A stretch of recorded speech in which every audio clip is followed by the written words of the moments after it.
Muito bem. Continuando a nossa participação nessa jornada espetacular, o estresse é algo natural ao ser humano. Ele é parte do nosso processo de defesa. Ele aciona um alarme, um alerta. O problema do estresse começa a complicar quando a mesma fonte causadora se repete ou é mantida. Este processo, não tendo alteração, ele pode gerar ou causar enfermidades físicas. A nossa jornada vai procurar ajudá-lo a entender que somente saber que existe o estresse não é muito importante, porque todo mundo já sabe disso. O ponto nosso mais importante é saber como ele interfere nas nossas reações e como podemos trabalhar para evitar que em mim se manifeste uma reação destas na minha família. Porque o estresse está presente nas pessoas mais em umas do que em outras, dependendo da sua carga genética. Ou seja, o elemento básico da personalidade das pessoas é o temperamento.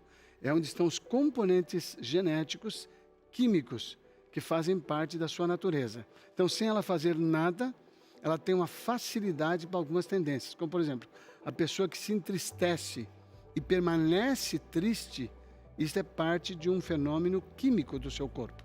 Uma pessoa que se entristece e logo se resolve, isto não é uma virtude necessariamente. Isto é algo natural nesta pessoa, diferente desta. Quando esses dois indivíduos estão na mesma casa, aquele que se resolve facilmente por um dom recebido de Deus no seu nascimento, apesar do pecado, que choca-se com o dom do outro, porque é um dom, embora ele se entristeça e permaneça triste, escondida ou escondidas atrás dessa característica que é vista como negativa, que demora para sair de uma tristeza, existem componentes positivos que dão a esta pessoa brilho, que ela não teria se não tivesse essas características. Porém, no confronto dos dois, este parece ser melhor, porque em seguida a uma sensação ou uma experiência de tristeza, ele sai para a alegria. E com certeza, vivendo juntos, e esta pessoa pensando que é virtude sua, esta capacidade de sair da tristeza, vai ser exigente com o outro que está ao seu lado, de uma maneira que os outros não são. É provável que um amigo pergunte: o que está acontecendo com você? Se preocupe. Mesmo o amigo que sabe que o outro amigo fica triste facilmente, ele procura ir ao encontro da necessidade dele, porque ele não vai demorar muito. Ele se encontra, vê a situação, procura confortar, sai e vai embora. Agora, o cônjuge, o pai, a mãe, eles não vão sair, eles vão ficar ali. E a tendência daquele que não tem aquela dificuldade é usar a sua característica como uma virtude e exigir do outro a mesma coisa. Essa transferência de responsabilidade sem o conhecimento aumenta o estresse daquele que já estava com o problema. Isso lá fora não acontece. Tanto que as pessoas dizem para mim, muitas vezes, que elas são mal entendidas apenas em casa. No trabalho não são. Eu as trago para dentro do trabalho na minha conversa. Eu tiro do casamento, tiro da família e trago para a sessão que estamos tendo para analisar esta pessoa no trabalho. Como eu estou conhecendo as características individuais dela, eu chamo essas características negativas que se manifestam tão acentuadas em casa, eu as trago para o ambiente do trabalho e o coloco frente a frente com pessoas que são piores do que as pessoas da sua família, o cônjuge, os filhos, naquela específica característica. E eu jogo esse indivíduo ao ambiente do trabalho e pergunto: como você resolve lá? Quando ele vai ao trabalho pelo pensamento e analisa, ele fala: eu me esforço. Ah, você se esforça. Interessante. Mas por que você não mostra para eles a mesma coisa que acentuadamente você mostra para os da sua casa? Porque eu não posso fazer isso. Ah, você não pode. Por que você não pode? E ele então olha para mim como se estivesse espantado. Como assim você está me perguntando isso? Lógico que eu não posso. Se eu fizer isso, eu perco o trabalho. Ou então as pessoas não querem trabalhar comigo. O mínimo que vai acontecer é pessoas reclamarem para o chefe de com esse indivíduo eu não trabalho. Então, vamos voltar. O que é que leva você a lidar com o seu problema no ambiente do trabalho? O que leva? A conscientização de que é desagradável ao outro e o esforço. Por que você não faz isso em casa? Porque você entende que o outro tem a obrigação de te receber, aceitar e ver como você é, sem nenhum esforço. Ele precisa apenas compreender que você é assim. Então, eu vou fazer um pedido para você nesta noite. Nunca olhe para si dizendo, sou assim. Sou é uma sentença de morte. É dizer, daqui eu não posso sair. E se você disser para si, não posso sair, vou te avisar, você não vai sair. Ninguém tira você de onde você está, nem Deus, se você não quiser. Então, muitas orações, intercessões, leitura, sacrifício, não vão fazer mudanças na sua vida, naquilo que depende da sua própria ação voluntária. Então, vamos fazer o seguinte acordo.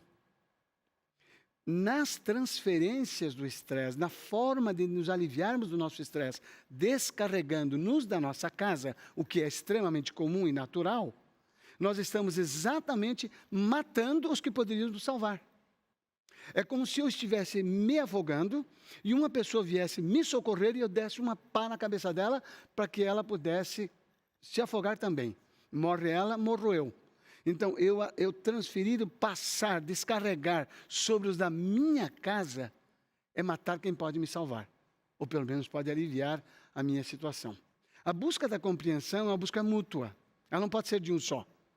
Mas provavelmente em todas as famílias e em todos os casamentos, nós temos pessoas que têm mais facilidade para lidar com a dificuldade de confronto de diferentes.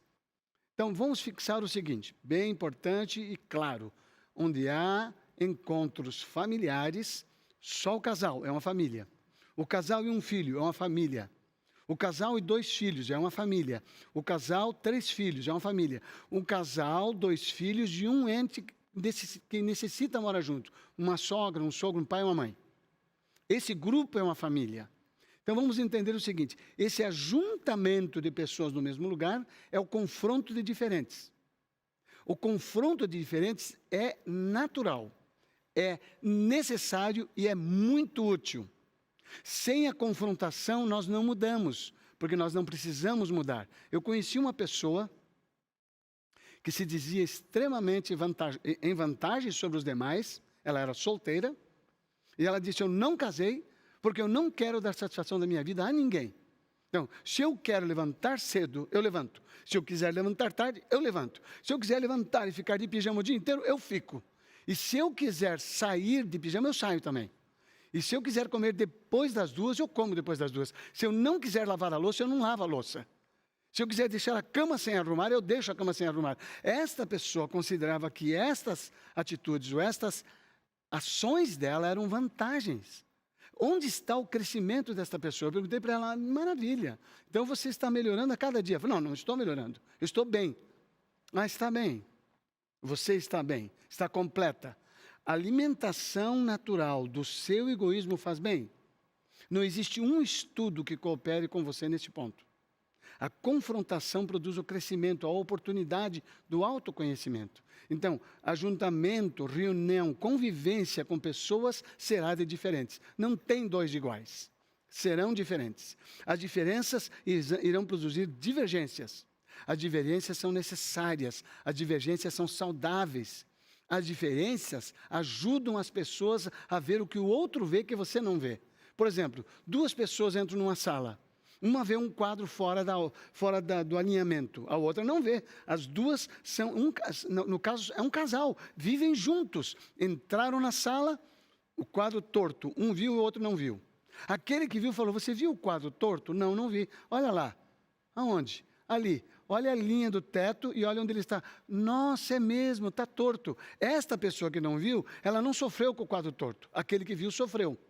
Esse que viu e sofreu, como está na casa dos outros, não lança sobre o outro nenhuma responsabilidade. Mas se fosse na casa dele, uma coisa fora do lugar, ele já lançaria sobre o outro, que não percebe isto. Então, em vez disso, a cooperação soluciona parte do estresse. Então, esse que vê as coisas fora do lugar e reclama do outro, que não ajuda, não põe no lugar, estressa este que está reclamando do outro. O outro reclamado o tempo todo, fala, ele vai chegar. O que será que ele vai achar fora do lugar que eu não estou chegando? Nada. Então, se estressa na expectativa e o outro se estressa na exigência. Ajudou? Não. Nenhum nem outro. Ao passo que aquele que percebe o quadro fora do lugar, se chegasse para o outro e dissesse, você consegue ver isso? Eu não consigo. Então, nisto eu vou te ajudar. Eu vou cooperar com você. Eu vou fazer isso, aquilo outro. Então, essa disposição de oferecer o que tem, que é um dom, não é uma virtude. Ver quadro torto não é virtude, é um dom. Esse dom torna você responsável para servir os que estão perto de você. Por isso que Jesus disse que você deve amar o outro como ama a si mesmo. Então, por exemplo, se eu considerar que essa característica é um defeito, eu não vou estar satisfeito com ela. Com certeza eu não vou gostar dela. E se eu não vou gostar dela, eu vou lançar sobre alguém a responsabilidade daquilo que me incomoda. A insatisfação de coisas fora do lugar é algo que está dentro de você por causa da sua característica natural. E isso não é um pecado e nem é um problema, desde que você não lance sobre os outros a responsabilidade que você percebe com facilidade. Ao contrário, ofereça isso para ajudar os outros. Quando você oferece, você torna o seu dom uma virtude. Só é virtude quando serve. Se não serve, não é virtude. É possessão, é egoísmo, é roubo. Ele colocou na sua mão, não deu para o outro. Deus colocou, o Criador colocou na sua mão, não deu para o outro. E você deverá servi-lo e não cobrar dele a mesma coisa que você já tem. Então, veja que o estresse, ele é alimentado no processo de falta de entendimento e ele é transferido na própria maneira de...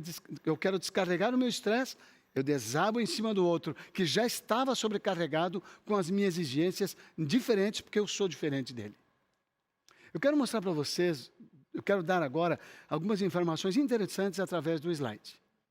Eu quero informar vocês que num estudo da Organização Mundial da Saúde, feito em 2018 e publicado em 2019, o Brasil, o país do mundo, entre 143 países, o Brasil foi o primeiro lugar em ansiedade na população. É o primeiro país do mundo em ansiedade. Em estresse não é. É a Grécia. Pasmem. E no burnout, que é um fenômeno, que é uma síndrome. Estresse não é doença. Burnout é doença. É uma síndrome que se manifesta principalmente em ambiente de trabalho. O número 1 do mundo é o Japão. E o Brasil é o número 2. Que não é o nosso momento agora. Mas muita gente diz, eu estou estressado no trabalho, por isso eu fico nervoso com a minha esposa. Eu estou estressada no trabalho, por isso eu descarrego no meu marido. Eu estou estressada com as crianças no trabalho da casa, por isso quando ele chega, é a hora que eu descarrego tudo sobre ele. Este indivíduo que está fora da sua situação de estresse, seria o mais importante para aliviar. Se você descarrega sobre ele e faz disso uma repetição constante, ou seja, se isto vira hábito, o outro já se previne para o hábito. Então ele passa a se defender e o estado de alerta, que é o estresse, que é uma defesa, que é uma coisa boa, já estimula esse indivíduo a entrar com o pé na casa com o pé esquerdo, como a gente fala, já predisposto. Então ele já entra com estresse construído pelo hábito. Ele vê que ela faz isso todo dia, ela vê que ele faz isso todo dia, então ela já vem para o ambiente com aquela expectativa, já julgando o outro. E já se protegendo dele, o que é o estresse, que é um alarme. Então, o que seria tratado para diminuir, aumenta. Então, o que eu faço? Eu estou com um casal específico, que a esposa está sobrecarregada em casa, com 4 filhos. E o marido está sobrecarregado no trabalho, com as exigências do trabalho, a condição financeira e o excesso de exigências dos seus clientes. Agora, essas duas pessoas se encontram no fim do dia. Ela cheia de expectativas que ele vai chegar e vai dividir todas as tarefas com ela. Cuidado de crianças, o preparo da mesa para o jantar, enfim, o acabamento das atividades domésticas que não foram concluídas ao longo do dia. Ele está ansioso para chegar, encontrar uma poltrona, um sofá pela frente, esticar as pernas e dar uma esfriada na cabeça, quem sabe vendo um jornal, vendo um joguinho de um esporte, qualquer coisa. Então, os dois estão com sonhos diferentes no mesmo lugar. Então, o que acontecia? Ele chegava, ela já descarregava um caminhão em cima dele, porque ela sabia que ele ia sentar nessa tal poltrona. Ele, sabendo que ela ia brigar para ele sentar na poltrona, ele já sentava na poltrona armado para se defender, para justificar a poltrona dele, que era quem trabalhou o dia inteiro, quem estava fazendo a provisão e tudo mais. Então, esses dois caíram na minha sala virtual, para trabalharmos essa questão. Interessante, a solução do problema dela não estava com ele. Estava com ela. E a solução do problema dele não estava com ela. Estava com ele. Quando cada um pôde perceber o que poderia ajudar na situação do outro,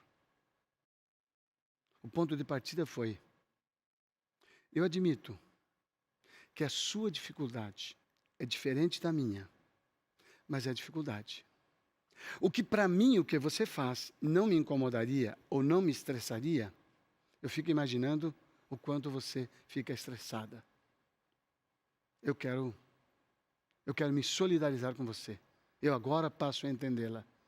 E ela disse o seguinte: eu não tenho direito de, quando exatamente você entra em casa, eu já colocar sobre você uma carga que pesou sobre mim o dia inteiro, mas que você não sabe. Você teve a sua carga e eu desconsiderei a sua carga, eu desrespeitei o seu estado. E eu tenho que trabalhar isso em mim.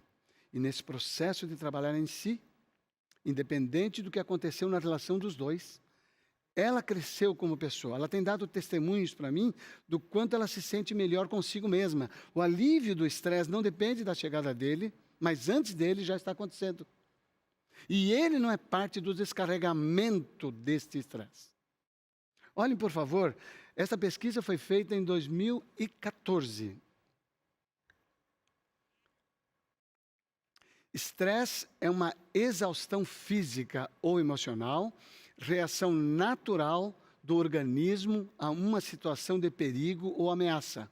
Sofrimento, cansaço, pressão, doença ou trauma. É um mecanismo que coloca a pessoa em estado de alerta, com alterações físicas e emocionais. Está presente? Está presente o estresse?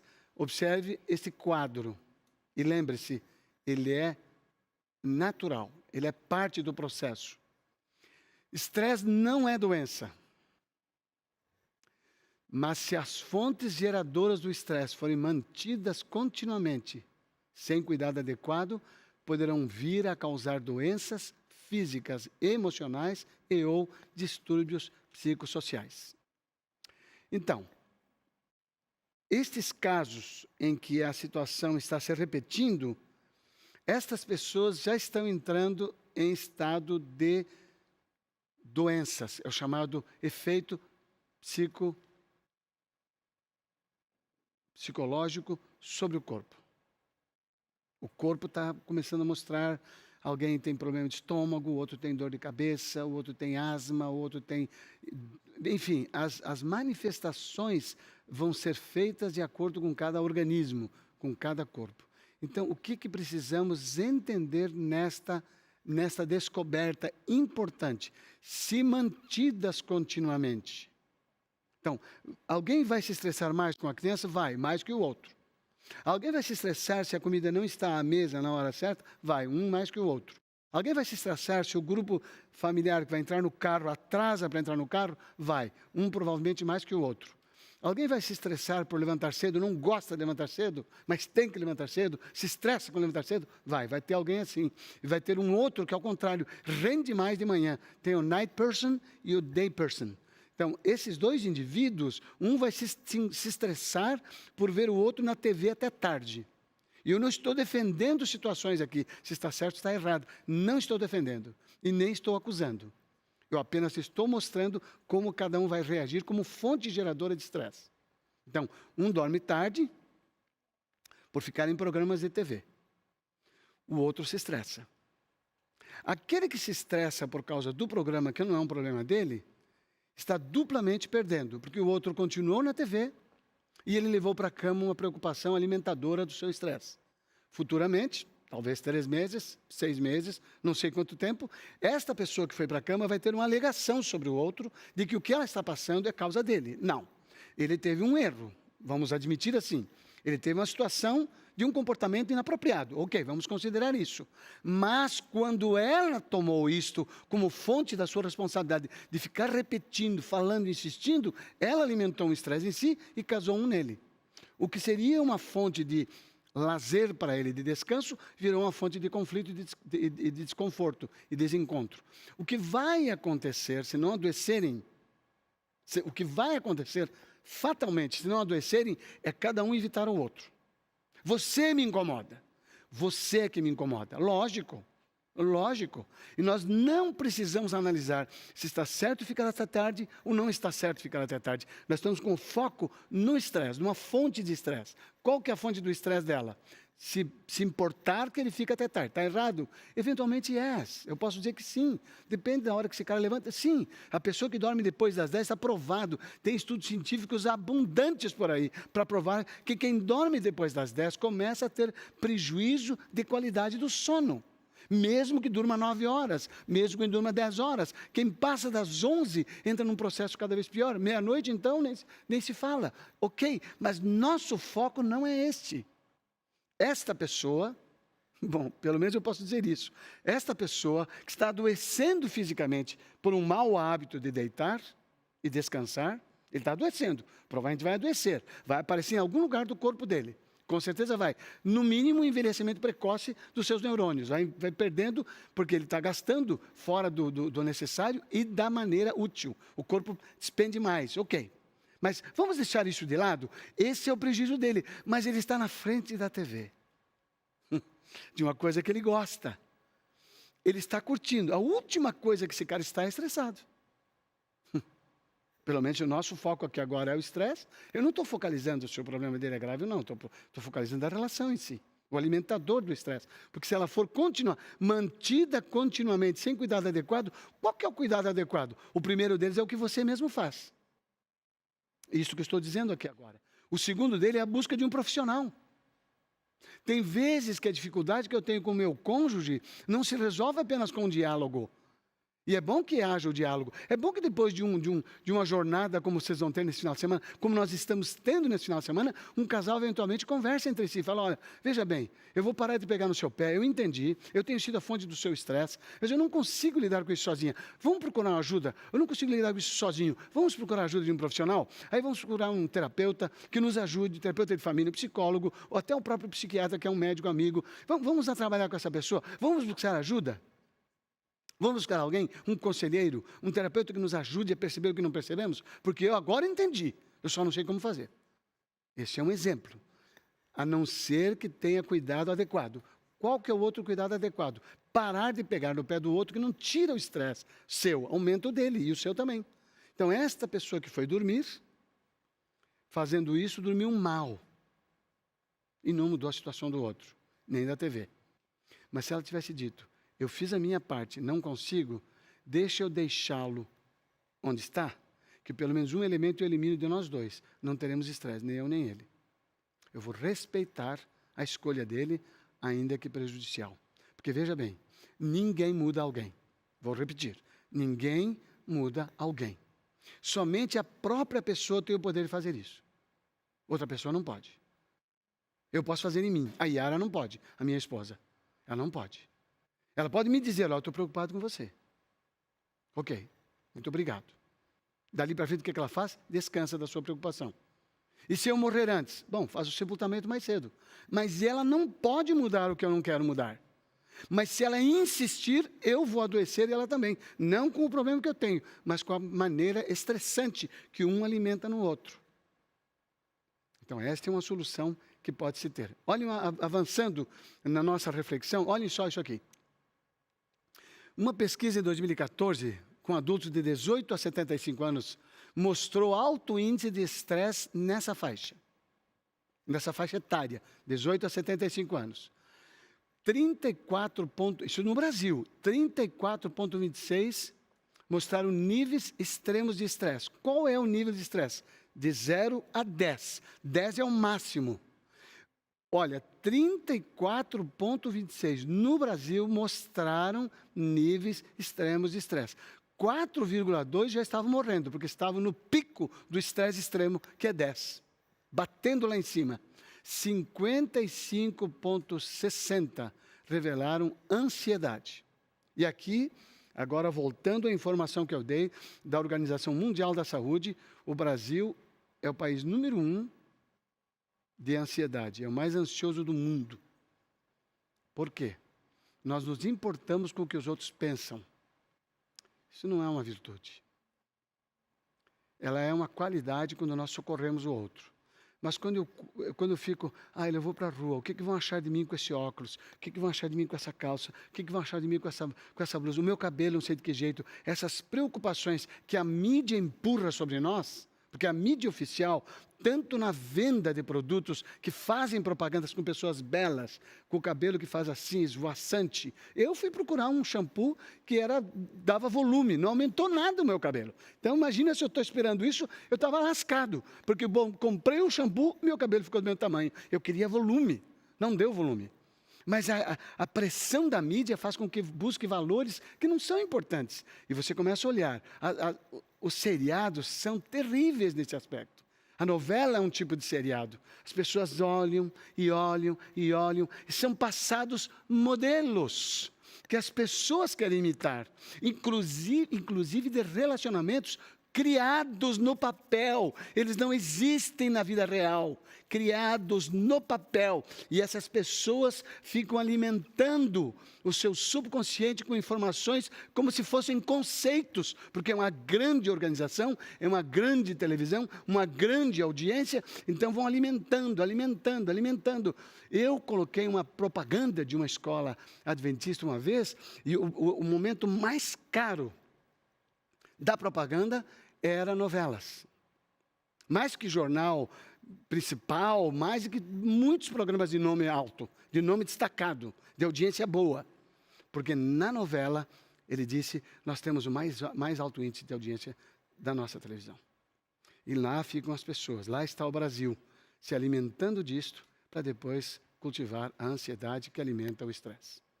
Vejam, 32% apresentaram doenças gastrointestinais, 23,2% apresentaram depressão, 20,45% desenvolveram doenças respiratórias e 10,39% tinham crises de pânico.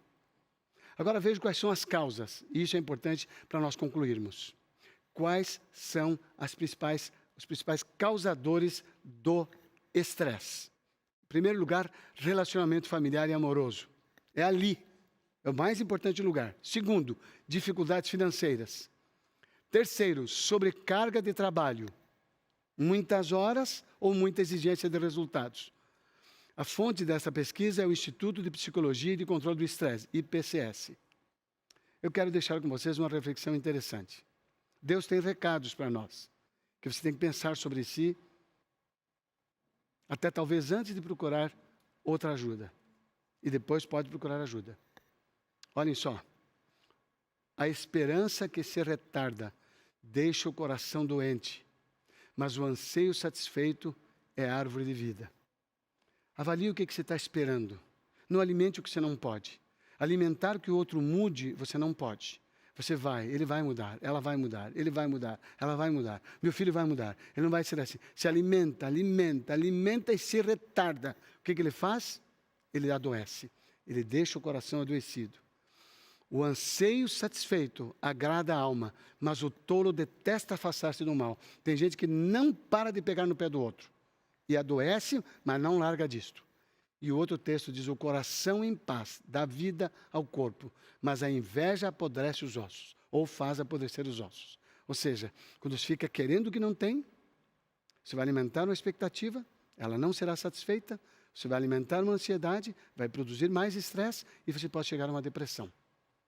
Busque Deus, busque ajuda, faça o seu melhor para o outro. Ele vai mudar? Não sei. Mas se você mudar, eu tenho certeza, você ganha, o seu relacionamento ganha e a sua família vai ser mais feliz.